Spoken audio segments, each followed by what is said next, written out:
Uma produção Domínio Público Audiolivros de Arthur Conan Doyle, Sherlock Holmes, em O Homem que Andava de Quatro. Narração Jaime Maciel. Antes de começar o vídeo, curta, compartilhe. E caso ainda não seja inscrito no canal, clique no botão inscreva-se. Quer ouvir mais histórias de Sherlock Holmes? Confira a nossa playlist. Aproveite o audiolivro. Sherlock Holmes sempre achou que eu deveria publicar os fatos estranhos relacionados com o professor Pressberry, ao menos para dissipar definitivamente os rumores torpes que uns 20 anos antes agitaram a universidade e repercutiram nas sociedades eruditas de Londres. Mas havia certos obstáculos no caminho, e a verdadeira história deste caso curioso permaneceu sepultada na caixa de metal que contém tantos registros das aventuras do meu amigo. Agora, finalmente, obtivemos permissão para divulgar os fatos de um dos últimos casos apurados por Holmes antes de deixar sua profissão. Mesmo agora, ao se expor o assunto diante do público, é preciso manter certa reticência e discrição. Foi numa tarde de domingo, no início de setembro de 1903, que recebi de Holmes uma mensagem lacônica. Venha imediatamente se for conveniente. Se for inconveniente, venha assim mesmo. S.H. As relações entre nós naqueles últimos tempos eram peculiares. Ele era um homem metódico, de hábitos limitados e concentrados, e eu havia me tornado um deles. Como uma instituição, eu era como o violino, o tabaco ordinário, o velho cachimbo preto, os livros de referências e outras coisas talvez menos justificáveis. Quando se tratava de um caso de trabalho ativo e havia necessidade de um companheiro em cujo sangue frio ele podia depositar um pouco de confiança, a minha participação era óbvia. Mas, fora isso, eu tinha serventia. Era um estimulante para a sua mente. Reconfortava-o. Ele gostava de pensar alto na minha presença. Dificilmente se poderia dizer que suas observações eram dirigidas a mim. Muitas delas poderiam ter sido dirigidas aos seus botões. Mas, mesmo assim, tendo virado um hábito, de certa forma era útil que eu pudesse registrar e fazer observações entre um e outro comentário.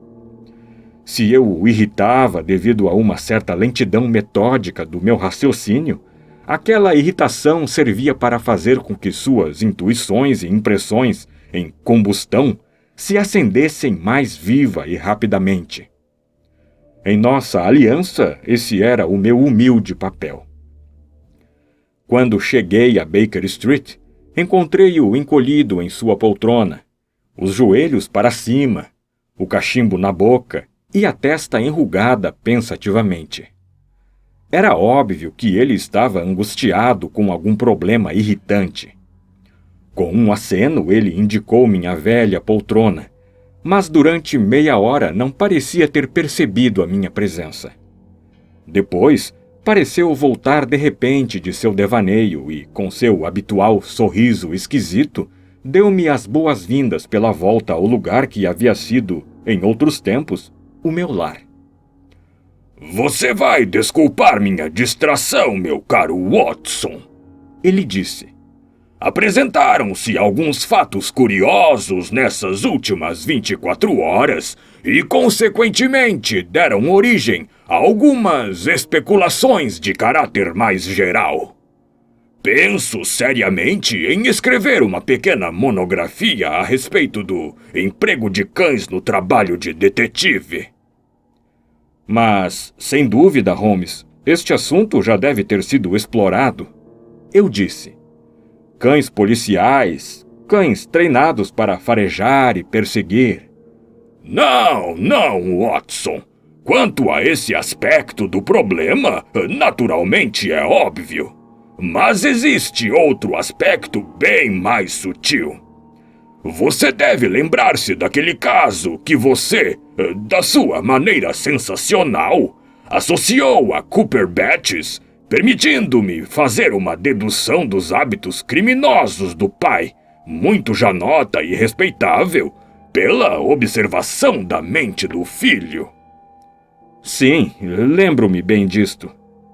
Minha dedução a respeito dos cães é análoga. O cão reflete a vida da família. Quem já viu um cão brincalhão numa família triste ou um cachorro triste numa família feliz? Pessoas briguentas têm cachorros briguentos. Pessoas perigosas têm cachorros perigosos. E a disposição de ânimo transitória de um pode refletir a disposição de ânimo do outro. Sacudi a cabeça. Certamente, Holmes, esta é uma dedução um tanto forçada. Eu disse. Ele tornou a encher o cachimbo e sentou-se de novo, não tomando conhecimento do meu comentário. A aplicação prática do que eu disse está bem próxima do problema que estou investigando.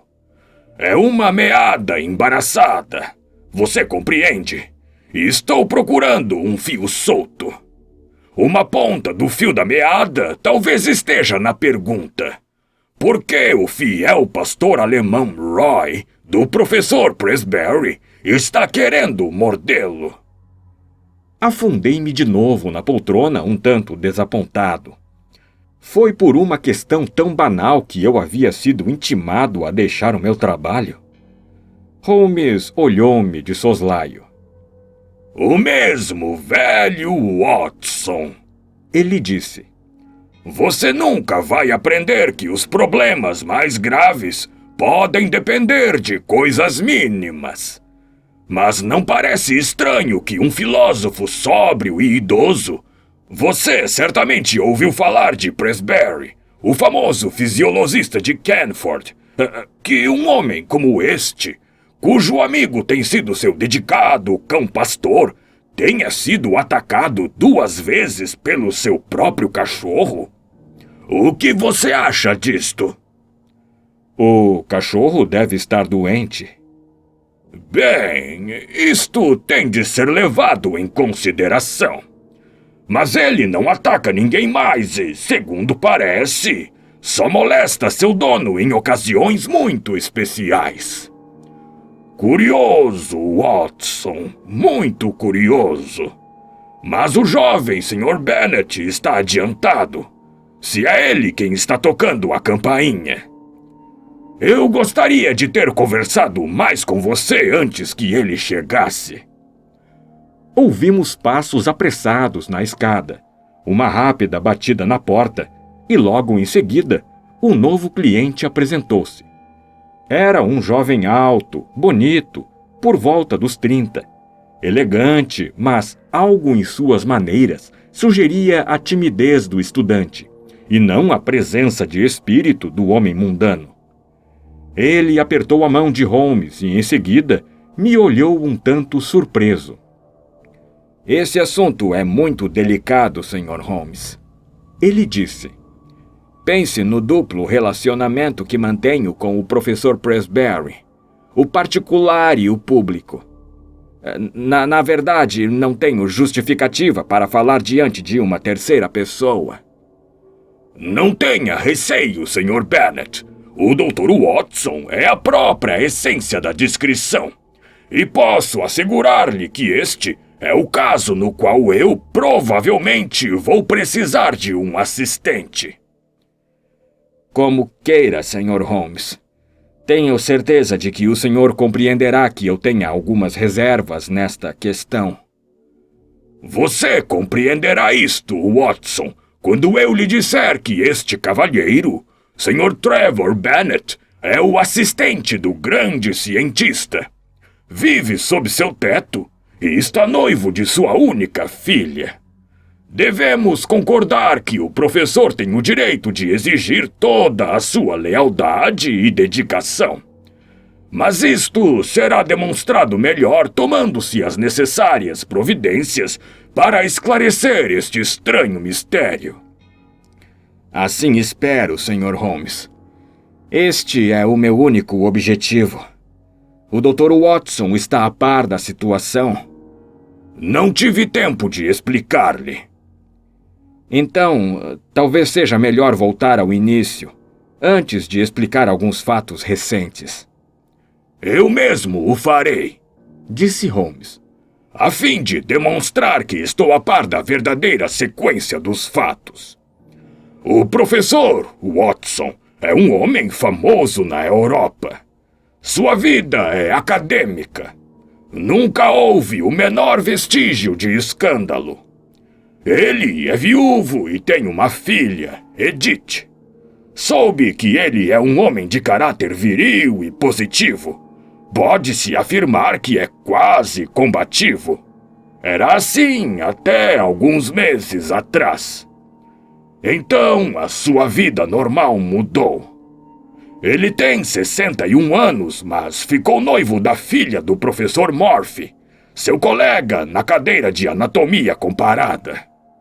Não era, como percebi, a corte premeditada de um homem de idade madura, mas antes a apaixonada loucura de um jovem, pois ninguém poderia ter se mostrado um amante mais devotado. Alice Morphy era uma moça perfeita, de corpo e alma, de modo que havia todos os motivos para a paixão do professor. Mesmo assim, ele não obteve a aprovação total de sua própria família. Achamos esta paixão bastante exagerada, disse o nosso visitante. Exatamente! Exagerada e um pouco impetuosa e artificial. Mas o professor Presbury era rico e não houve qualquer objeção por parte do pai dela. A filha, contudo, tinha outra opinião e já havia muitos candidatos à sua mão. E esses, se eram menos desejáveis sob o ponto de vista material, eram pelo menos de idade mais adequada. A moça parecia gostar do professor, apesar de suas excentricidades. O único obstáculo era a idade. Nesta ocasião, um pequeno mistério toldou de repente a rotina da vida do professor. Ele fez o que nunca havia feito antes. Saiu de casa e não revelou onde ia. Ficou fora durante uns 15 dias e voltou muito cansado. Não fez nenhuma alusão ao lugar onde havia estado, embora fosse, em geral, o mais franco dos homens. Aconteceu, porém, que nosso cliente, Sr. Bennet, recebeu uma carta de um colega, estudante em Praga, que dizia que tinha ficado satisfeito por ter visto o professor Presbury por lá, embora não tivesse conseguido falar com ele. Somente desta maneira sua própria família ficou sabendo onde ele havia estado. Agora vem o mais importante. A partir desta época, o professor passou por uma curiosa transformação. Ele tornou-se furtivo e dissimulado. Aqueles que o cercavam tinham sempre a impressão de que ele não era o homem que eles haviam conhecido, mas que estava sob alguma influência tenebrosa que havia ofuscado suas maiores qualidades. Seu intelecto não foi afetado. Suas conferências continuavam brilhantes como sempre, mas havia alguma coisa nova. Havia alguma coisa sinistra e imprevista. Sua filha, que lhe era devotada, tentou várias vezes reatar o antigo relacionamento e penetrar esta máscara que o pai parecia ter colocado em si mesmo. O senhor, como percebi, também tentou, mas foi tudo em vão. E agora, Sr. Bennet, conte-nos com suas próprias palavras o incidente das cartas. O senhor deve compreender, Sr. Watson, que o professor não tinha segredos para mim. Se eu fosse seu filho ou seu irmão mais moço, não poderia ter desfrutado mais plenamente de sua confiança. Como seu secretário, eu manuseava todos os papéis que chegavam para ele e abria e separava sua correspondência. Logo após o seu regresso, tudo isso mudou. Ele me disse que poderiam chegar para ele de Londres certas cartas marcadas com uma cruz embaixo do selo. Estas deveriam ser colocadas à parte para que só ele as visse. Posso afirmar que muitas dessas cartas passaram pelas minhas mãos. Traziam as iniciais EC e estavam escritas numa caligrafia típica de pessoa quase analfabeta. Se ele as respondia, as respostas não passavam pelas minhas mãos, nem pela cesta onde nossa correspondência era recolhida. E a caixa? Disse Holmes. Ah, sim, a caixa. Ao voltar de suas viagens, o professor trouxe uma pequena caixa de madeira. Era a única coisa que sugeria uma viagem ao continente, pois era uma daquelas caixas bonitas, entalhadas que associamos à Alemanha. Ele colocou esta caixa no armário dos equipamentos científicos. Uma vez, procurando uma cânula, levantei a caixa. Para o meu espanto, ele ficou muito zangado e repreendeu-me com palavras ferozes pela minha curiosidade. Foi a primeira vez que aconteceu uma coisa dessas e fiquei profundamente magoado. Tentei explicar-lhe que eu havia tocado na caixa por acaso, mas durante a noite inteira eu percebi que ele me olhava com severidade e que o incidente estava martelando em sua cabeça. O Sr. Bennet tirou um pequeno diário do bolso. Isto foi no dia 2 de julho, ele disse. O senhor é mesmo uma testemunha admirável, disse Holmes. Eu posso vir a precisar de algumas dessas datas que anotou. Aprendi a ter ordem, entre outras coisas, com meu ilustre professor. A partir do momento em que observei anormalidades em seu comportamento, senti que era meu dever estudar seu caso, de modo que tenho anotado aqui que foi naquele mesmo dia, 2 de julho, que Roy atacou o professor, quando ele vinha de seu gabinete de trabalho em direção ao hall. No dia 11 de julho, houve uma cena semelhante e depois tenho uma anotação de mais outra no dia 20. Depois disso, tivemos de isolar Roy na estrebaria. Ele era um animal querido, carinhoso, mas receio estar aborrecendo os senhores. O Sr. Bennet falou em tom de censura, pois era evidente que Holmes não estava escutando. Seu rosto estava rígido e seus olhos contemplavam distraidamente o teto. Com um esforço, ele voltou a si.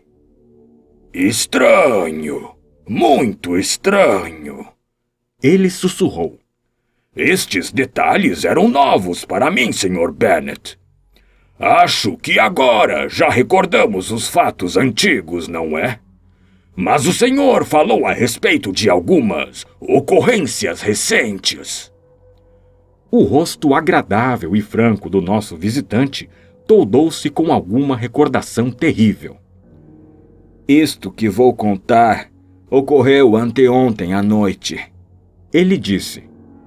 Por volta das 2 da madrugada, eu estava na cama, acordado, quando ouvi um som lento e abafado vindo do corredor.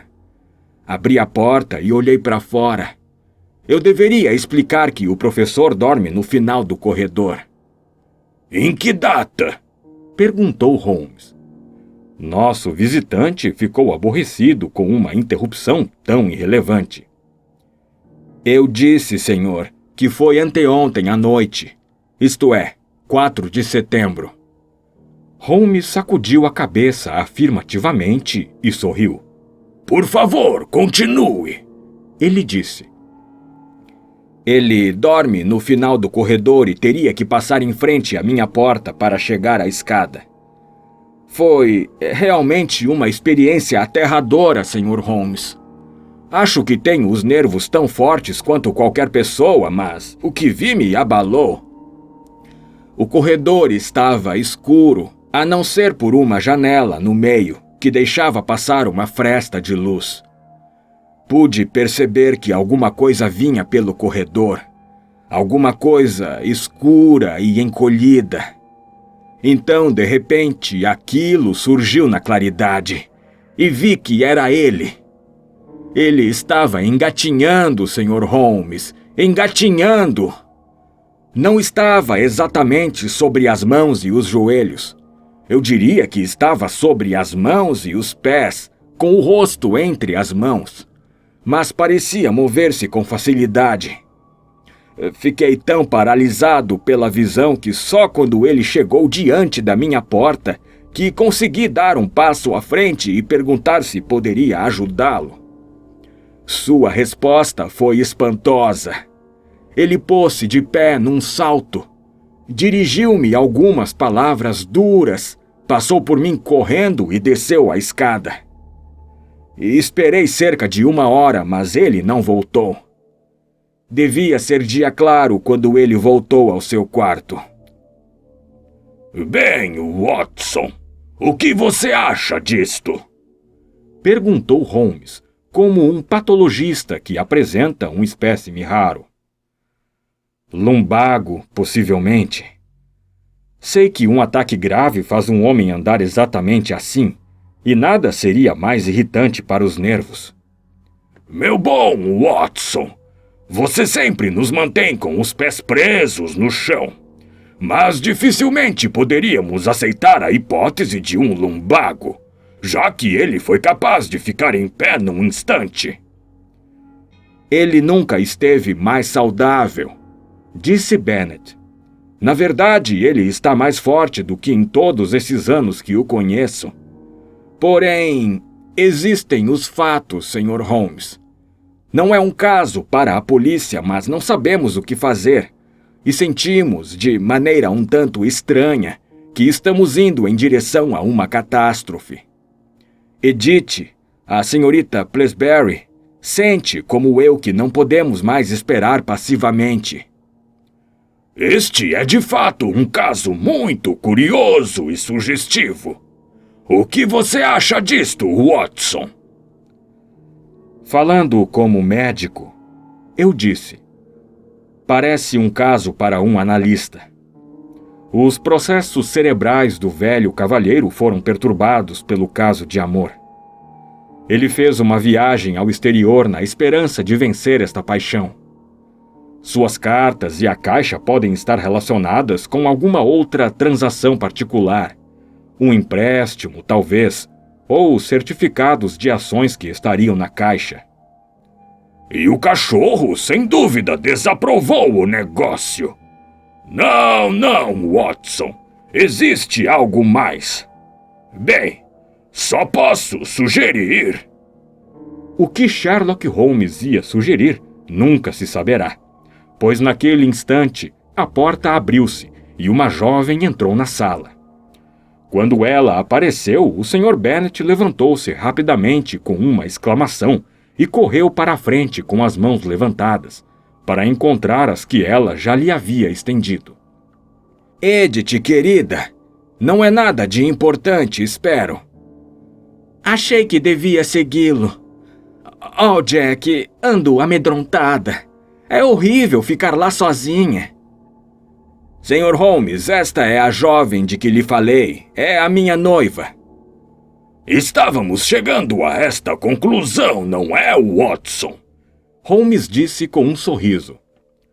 Presumo, senhorita Presbury, que tenha ocorrido algo de novo e que a senhorita achou que deveríamos saber. Nossa nova visitante, uma moça viva e bonita, do tipo inglês convencional, também sorriu para Holmes, enquanto se sentava ao lado do Sr. Bennet. Quando eu soube que Bennet havia saído do hotel, achei que provavelmente o encontraria aqui.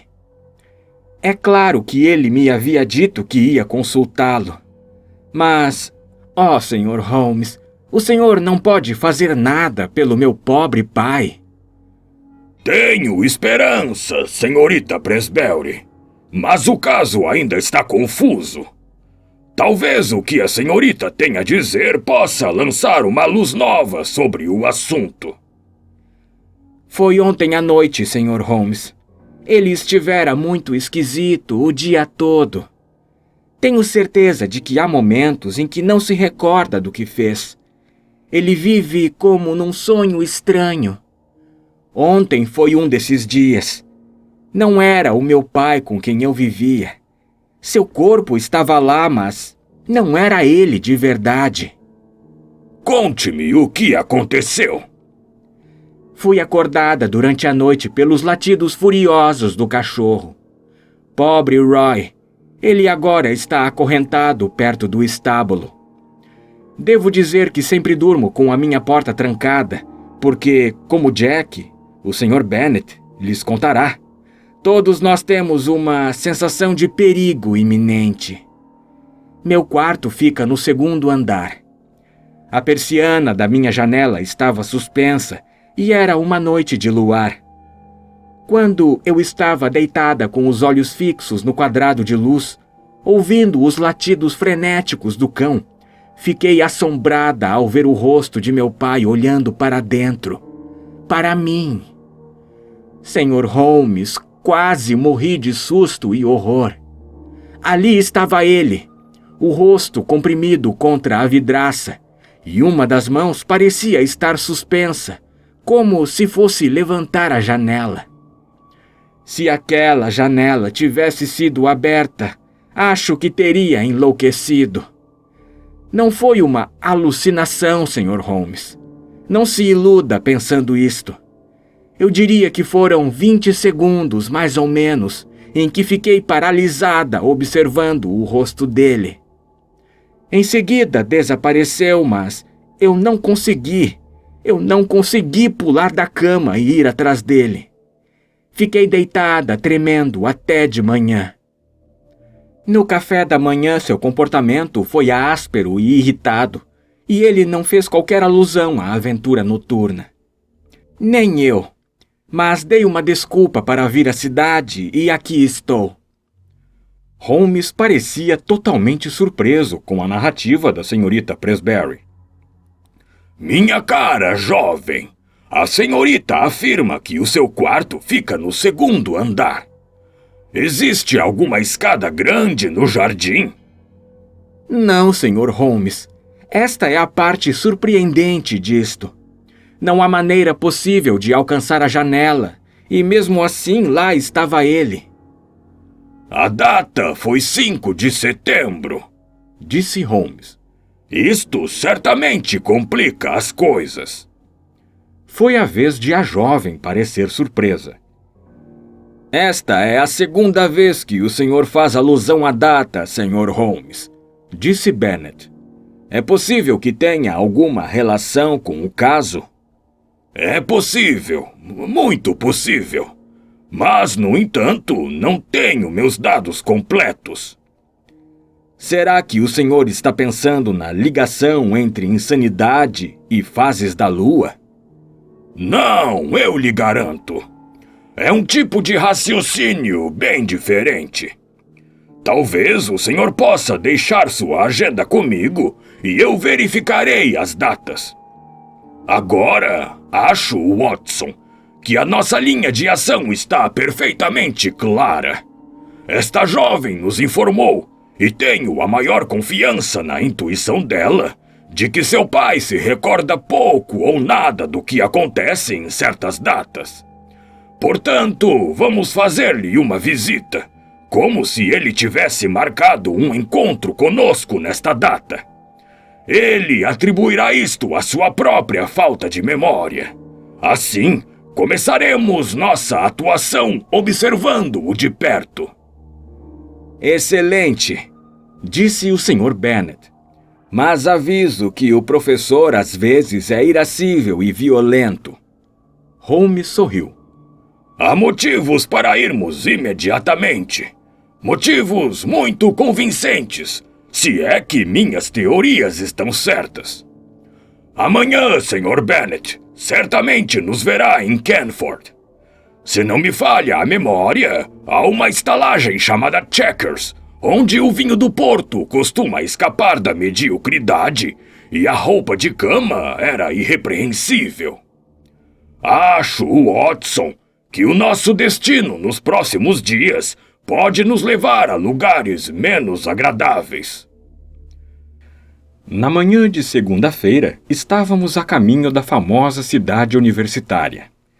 Um pequeno esforço por parte de Holmes, que não tinha raízes para arrancar, mas, de minha parte, um esforço que envolvia planejamento frenético, porque nessa época minha clientela não era insignificante. Holmes não fez alusão ao assunto até nossas maletas chegarem à antiga hospedaria, que ele havia mencionado. Acho que podemos surpreender o professor logo antes do almoço.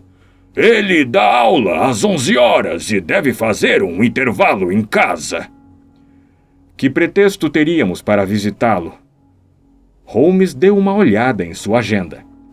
Houve um período de exaltação no dia 26 de agosto.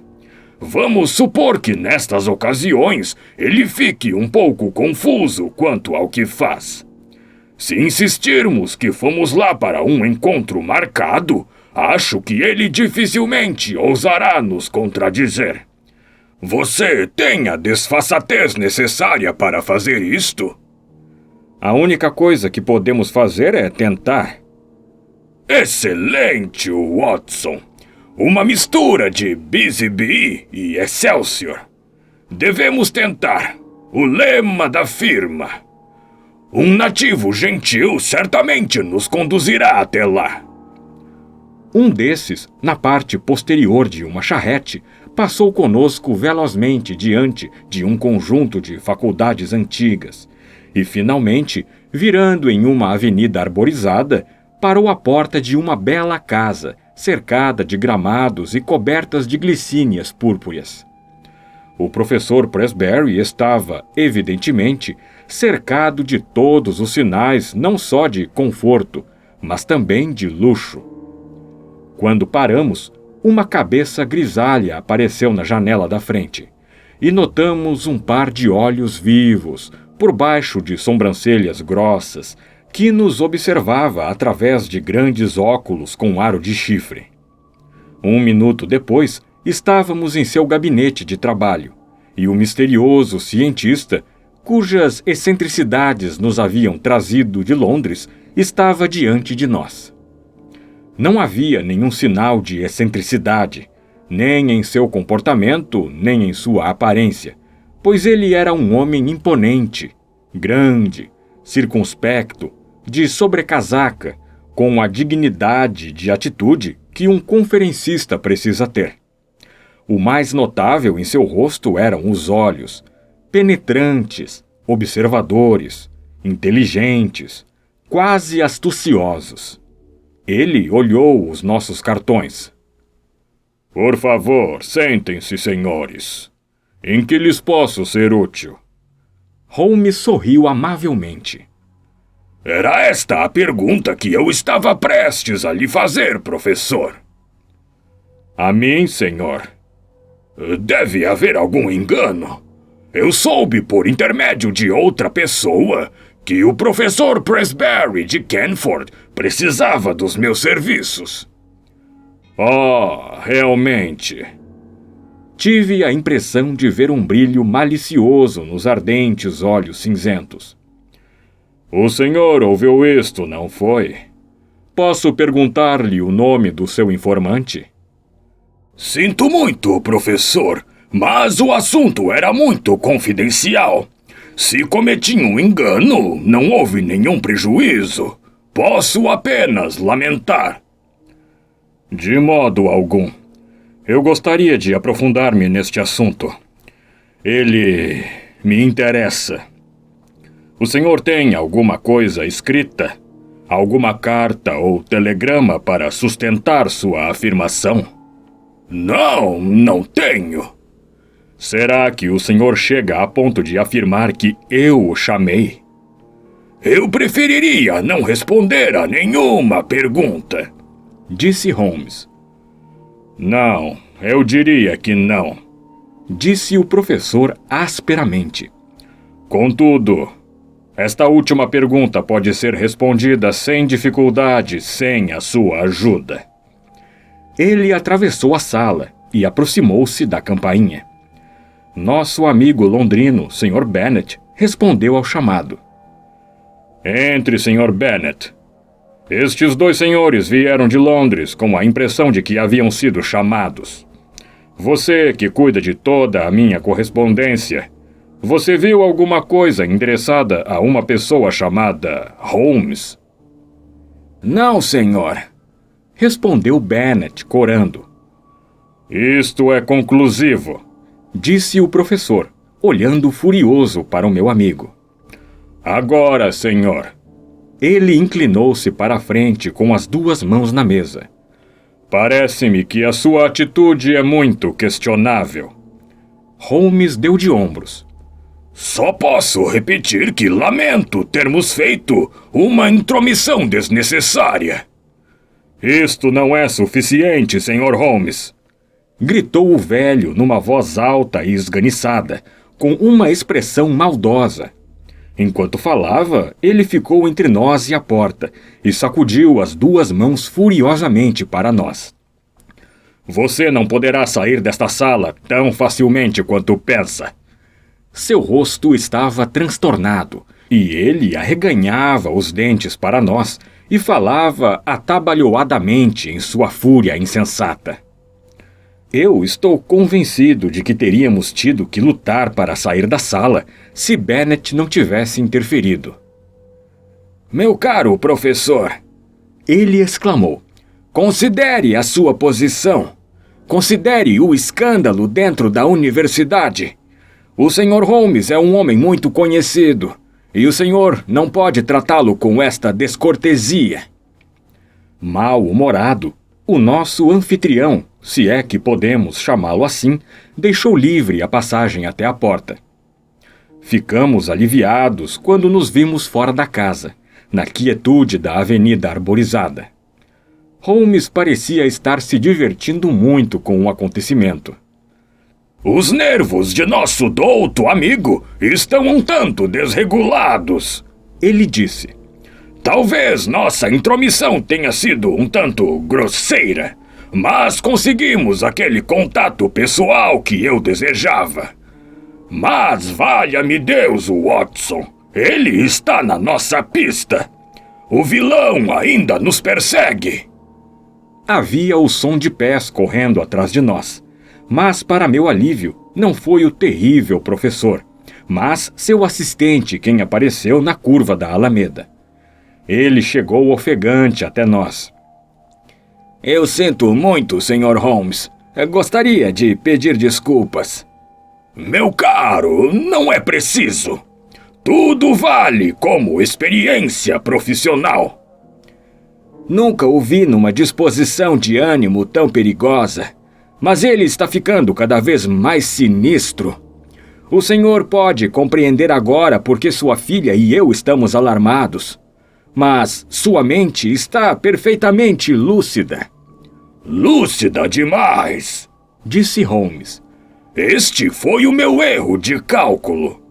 É evidente que a memória dele está muito mais confiável do que eu havia imaginado. A propósito, antes de ir embora, podemos ver a janela do quarto da senhorita Presbury? Bennet avançou por entre alguns arbustos e avistamos um dos lados da casa. Lá está, a segunda da esquerda. Valha-me Deus! Parece de difícil acesso. No entanto, você pode observar que debaixo há uma trepadeira. E em cima, um cano d'água, que pode servir de apoio para os pés. Eu mesmo não poderia subir ali, disse Bennet. É bem provável que não. Seria, com certeza, uma façanha perigosa para qualquer homem normal. Há uma outra coisa que eu queria lhe dizer, Sr. Holmes. Tenho o endereço do homem de Londres para quem o professor escreve. Parece que ele escreveu esta manhã, e percebi isto pelo seu mata-borrão. É uma atitude ignóbil para um secretário de confiança. Porém, o que mais posso fazer?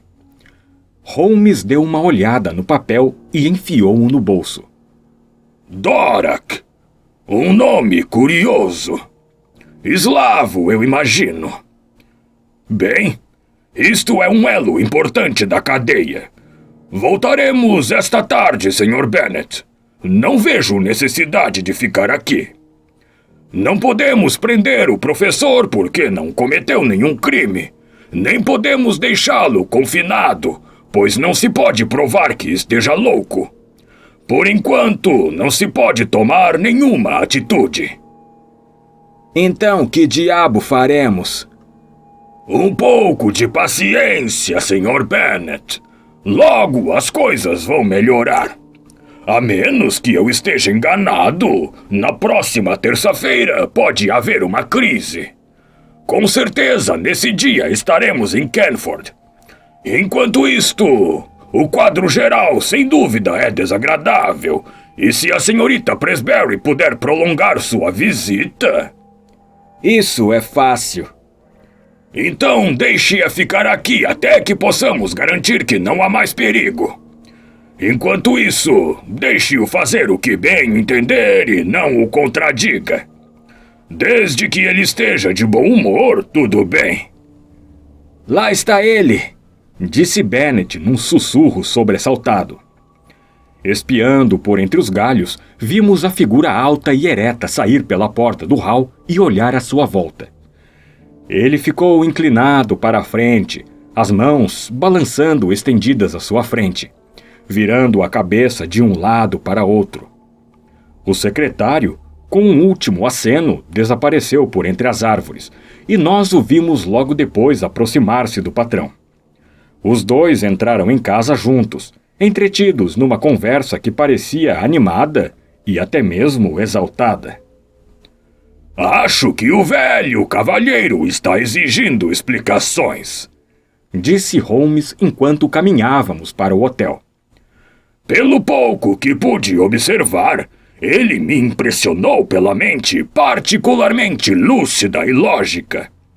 Explosivo, sem dúvida, mas, de acordo com o seu ponto de vista, ele tinha motivo para explodir. Se puseram detetives em sua pista e ele suspeita que sua própria família tenha feito isso. Acho que o amigo Bennet está ameaçado de passar momentos desconfortáveis. No caminho, Holmes parou numa agência do correio e mandou um telegrama. A resposta chegou à tarde e ele a arremessou para mim. Visitei a Commercial Road e estive com Dvorak, pessoa agradável, natural da Boêmia, de idade madura. Dirige grande loja de departamentos. Mercer. Mercer está conosco desde o seu tempo, disse Holmes. É meu auxiliar geral e trata dos trabalhos de rotina.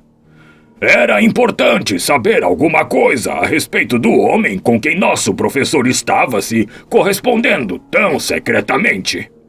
A nacionalidade dele tem relação com a visita do professor à Praga. Graças a Deus que pelo menos uma coisa tem relação com a outra, eu disse. No momento parece que estamos nos defrontando com uma longa série de incidentes inexplicáveis, sem relação entre si. Por exemplo, que relação pode haver entre um cão pastor e uma visita à Boêmia?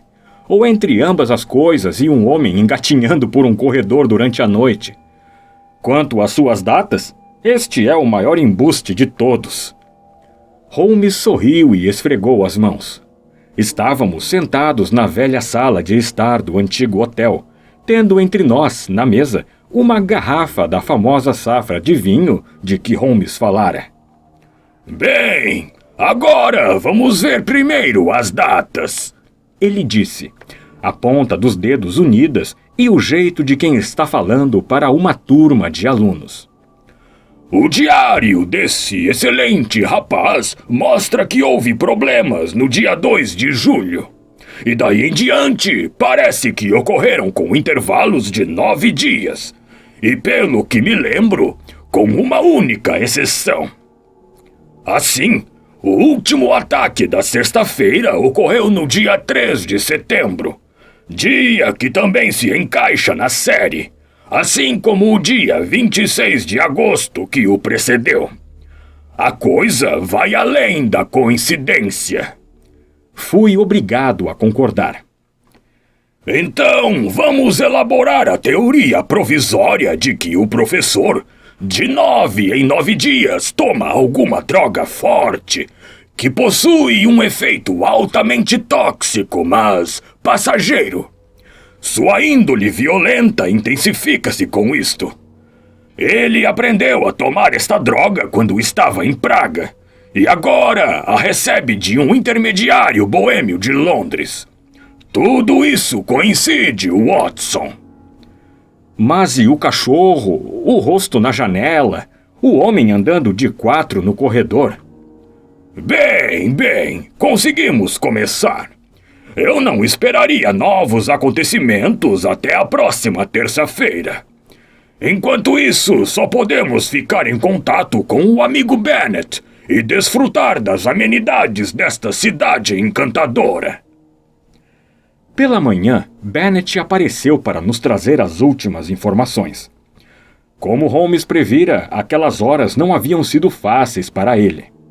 Sem acusá-lo propriamente de ser o responsável pela nossa presença, o professor dissera palavras muito ásperas e rudes, e evidentemente sentia-se muito ofendido. Mas esta manhã, ele era de novo o mesmo homem, e havia feito sua brilhante preleção habitual para uma classe repleta. A não ser por seus excessos misteriosos, disse Bennet, ele está realmente com mais energia e vitalidade do que eu jamais vi, e seu cérebro nunca esteve mais lúcido. Mas não é ele. Em nenhum momento é o homem que conhecemos. Não creio que vocês tenham algo a temer agora, pelo menos durante uma semana, respondeu Holmes. Sou um homem ocupado e o Dr. Watson tem que atender aos seus pacientes. Vamos combinar um encontro aqui, nesta mesma hora, na próxima terça-feira, e eu ficarei surpreso se antes de irmos embora novamente, não conseguirmos explicar o que está acontecendo. Mesmo que não possamos acabar com os seus problemas. Enquanto isso, mantenha-nos informados pelo correio. Não soube nada a respeito de meu amigo nos dias seguintes, mas na outra segunda-feira recebi um bilhete pedindo-me que o encontrasse no dia seguinte no trem. Pelo que ele me disse enquanto viajávamos para Canford, tudo estava bem. A paz na casa do professor não tinha sido perturbada, e sua própria conduta era perfeitamente normal. A mesma coisa nos foi contada pelo próprio Bennet, quando nos visitou naquela noite, nos nossos aposentos no Chequers. Ele teve notícias de seu correspondente londrino hoje. Chegou uma carta e havia um pequeno pacote, cada um deles com uma cruz abaixo do selo, o que me advertiu para não tocar neles. Não ocorreu mais nada. Isto pode ser prova suficiente, disse Holmes carrancudo. Agora, Sr. Bennet, acho que chegaremos a uma conclusão esta noite. Se minhas deduções estão corretas, teremos a oportunidade de pôr um fim a este assunto. Para conseguir isso, é necessário manter o professor sob observação. Portanto, sugiro que o senhor fique acordado e de sobreaviso. Se o ouvir passar diante da sua porta, não interrompa seus passos, mas siga-o discretamente como puder. O Dr. Watson e eu não estaremos longe. A propósito, onde está a chave daquela caixinha de que me falou? Na corrente do relógio dele. Acho que nossas buscas devem ir nessa direção.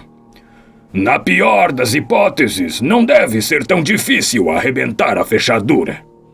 O senhor tem algum outro homem robusto no local? Ah, o cocheiro, MacPhail. Onde é que ele dorme? Na parte de cima do estábulo. Talvez precisemos dele.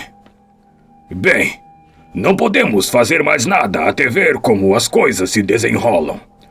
Até logo. Espero vê-lo antes do amanhecer. Era quase meia-noite quando nos instalamos entre alguns arbustos que ficavam bem em frente à porta de entrada da casa do professor. A noite estava magnífica, mas fria, e ficamos embrulhados nos nossos sobretudos quentes. Havia uma brisa. As nuvens corriam no céu, encobrindo de vez em quando a meia-lua.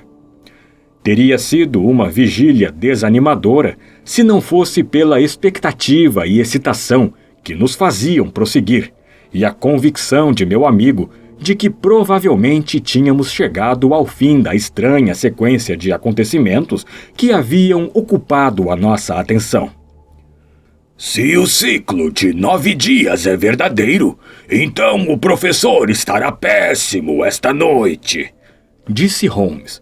O fato de esses estranhos sintomas terem começado depois de sua visita à Praga, de ele estar se correspondendo secretamente com um negociante da Boêmia de Londres, que talvez represente alguém em Praga, e de ter recebido um pacote dele hoje, tudo isto aponta numa direção.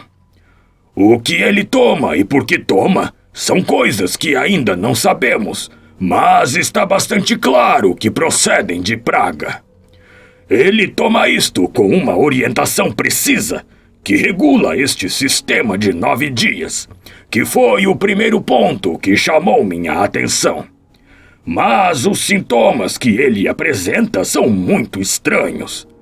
Você observou as articulações dos dedos dele? Tenho de admitir que não. Grossas e calosas, de um jeito totalmente novo em minha experiência. Observe as mãos primeiro, Watson. Depois, os punhos da camisa, os joelhos das calças e as botas. Articulações muito curiosas que só podem ser explicadas pela forma de locomoção observada pelo... Holmes parou e, de repente, bateu com a mão na testa. Watson, como eu fui bobo! Parece incrível, mas deve ser verdade. Tudo indica uma direção. Como eu pude deixar de perceber a conexão de ideias? Aquelas articulações... Como eu pude deixar de perceber aquelas articulações? E o cachorro? E a era? Com certeza está na hora de me aposentar e ir morar naquela fazenda pequena dos meus sonhos. Cuidado, Watson, lá está ele. Teremos a oportunidade de ver com nossos próprios olhos. A porta do vestíbulo abriu-se lentamente e vimos a figura alta do professor Presbury contra o fundo iluminado. Ele estava de roupão. Enquanto permanecia de pé, seu vulto delineado no portal estava ereto, mas inclinado para a frente, com os braços pendurados como quando o vimos pela última vez. Ele caminhou para a Alameda e ocorreu nele uma fantástica transformação. Ele foi se encolhendo até ficar agachado e começou a se mover apoiado nas mãos e nos pés, saltando de vez em quando, como se estivesse transbordando de energia e vitalidade. Passou pela frente da casa e depois a contornou. Quando desapareceu, Bennet passou silenciosamente pela porta do vestíbulo e o seguiu. "Venha, Watson, venha!" exclamou Holmes, e nós passamos por entre os arbustos da maneira mais silenciosa possível, até chegarmos a um lugar de onde podíamos ver o outro lado da casa, que estava banhada pela luz da meia-lua. Podíamos ver nitidamente o professor encolhendo-se junto à parede coberta de era. Enquanto o observávamos, ele começou a subir pela planta com incrível agilidade. Saltava de galho em galho, com firmeza nos pés e nas mãos, subindo aparentemente pelo simples prazer de sentir sua força, e sem objetivo definido. Com o roupão batendo dos lados de seu corpo, ele parecia um imenso morcego, colado na parede lateral de sua própria casa, um grande remendo quadrado e escuro sobre a parede iluminada pela lua. Logo cansou-se de seu divertimento e, caindo de galho em galho, agachou-se na posição anterior e avançou em direção à cocheira, engatinhando do mesmo modo estranho de antes. O cachorro estava agora do lado de fora, latindo furiosamente, e ficou mais excitado do que nunca quando avistou o seu dono. Puxava a corrente e tremia de impaciência e de raiva. O professor agachava-se deliberadamente, fora do alcance do cão, e começou a provocá-lo de todas as maneiras possíveis. Encheu as mãos com cascalho da alameda e jogou na cara do cachorro. Cutucou-o com uma vara que havia apanhado. Sacudiu as mãos a poucos centímetros da boca aberta do animal e tentou, de todas as maneiras, aumentar a fúria do bicho, que já estava totalmente descontrolado. Em todas as nossas aventuras, não me lembro de ter visto um quadro mais estranho do que o desta figura impassível e ainda digna, agachando-se como uma rã no chão e incitando a ferocidade do cachorro enlouquecido, que saltava e se enfurecia com uma crueldade engenhosa e calculada. E então, num instante, aconteceu aquilo. Não foi a corrente que arrebentou, mas a coleira que se soltou, pois tinha sido feita para um terra-nova de pescoço mais grosso. Ouvimos o barulho do metal caindo, e no instante seguinte, cachorro e homem rolavam juntos pelo chão, um roncando de raiva, o outro gritando em falsete um estranho guincho de terror. A vida do professor ficou por um fio. A criatura selvagem o agarrou justamente pela garganta. Seus dentes morderam fundo, e o professor perdeu os sentidos antes que eu pudesse chegar até eles e separá-los. Poderia ter sido uma tarefa perigosa para nós, mas a voz e a presença de Bennett faziam o cão enorme sossegar imediatamente. A confusão fez o sonolento e atônito cocheiro sair de seu quarto sobre a estrebaria. Eu já ouvi assim antes. Sabia que o cachorro ia pegá-lo mais cedo ou mais tarde. O cão foi amarrado e juntos carregamos o professor para o seu quarto, onde Bennett, que tinha diploma de médico, ajudou-me a cuidar de sua garganta dilacerada. Os dentes afiados haviam passado perigosamente perto da artéria carótida, e a hemorragia era grave. Em meia hora, o perigo havia passado. Eu aplicara no paciente uma injeção de morfina e ele caiu em sono profundo. Depois, e somente depois, é que fomos capazes de olhar um para o outro e de fazer o balanço da situação. Acho que um cirurgião especialista deveria examiná-lo, eu disse. Pelo amor de Deus, não! Gritou Bennett. No momento, o escândalo está restrito apenas à família. Conosco está seguro. Se atravessar estas paredes, nunca mais vai parar. Pense na posição dele na universidade, sua reputação europeia, os sentimentos de sua filha. Perfeitamente, disse Holmes. Acho que é possível manter o assunto entre nós e também impedir que se repita, agora que temos carta branca. A chave da corrente do relógio, Sr. Bennett. MacPhail vigiará o paciente e nos informará se houver alguma mudança. Vamos ver o que podemos encontrar na misteriosa caixa do professor. Não havia muita coisa, mas havia o suficiente.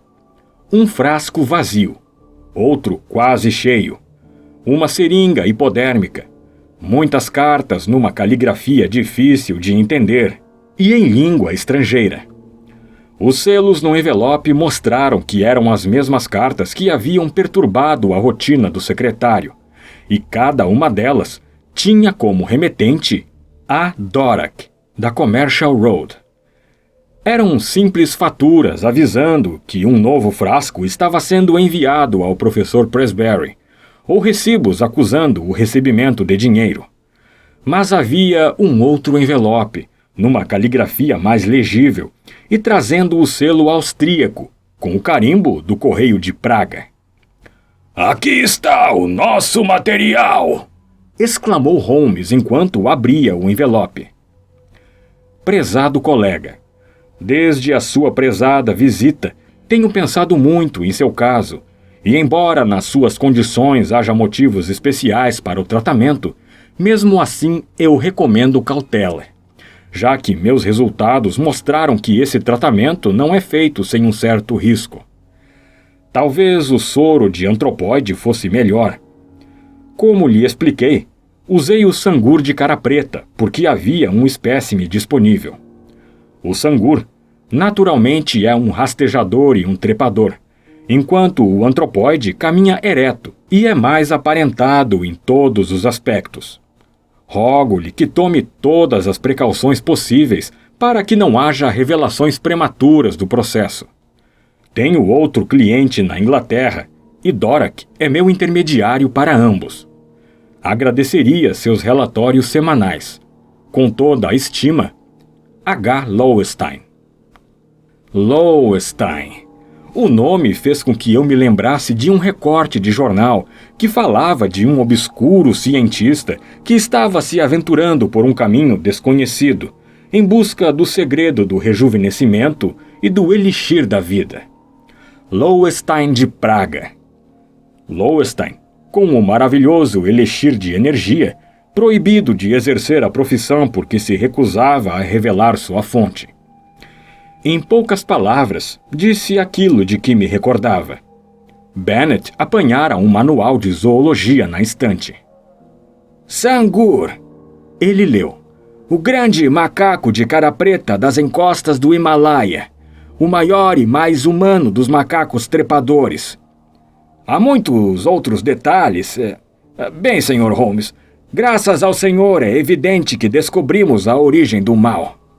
A verdadeira origem, disse Holmes, está naturalmente naquele caso de amor extemporâneo que deu ao nosso impetuoso professor a ideia de que ele só poderia conseguir o que queria transformando-se num jovem. Quando alguém tenta sobrepor-se à natureza, fica sujeito a perdê-la. O tipo mais desenvolvido de homem pode voltar à vida animal se abandonar a estrada reta do destino. Ele ficou sentado, pensativo, durante alguns minutos com o frasco na mão, olhando para o líquido transparente ali dentro. Quando eu tiver escrito a este homem e dito a ele que eu o considero criminalmente responsável pelos venenos que põe em circulação, não teremos mais problemas. Mas isto pode se repetir.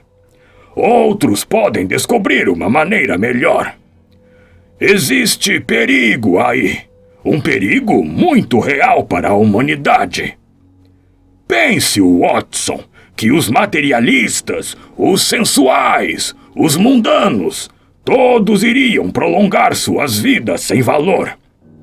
Os espiritualistas não recusariam a convocação para alguma coisa mais elevada. Seria a sobrevivência dos menos adequados. Em que espécie de cloaca o nosso mundo não se transformaria? De repente, o sonhador desapareceu. E Holmes, o homem de ação, saltou da cadeira. Acho que não há nada mais a dizer, Sr. Bennet. Os vários acontecimentos agora se encaixarão facilmente no plano geral. O cão, com certeza, percebeu a mudança muito mais depressa do que o senhor. O seu olfato lhe garante isso. Foi o macaco, não o professor, que Roy atacou. Assim como foi o macaco que implicou com Roy. Para a criatura, subir pela parede foi um prazer. E acho que foi por acaso que o passatempo o levou até a janela de sua filha. Há um trem cedo para a cidade, Watson. Mas acho que antes disso, teremos tempo para uma xícara de chá no Checkers. Fim.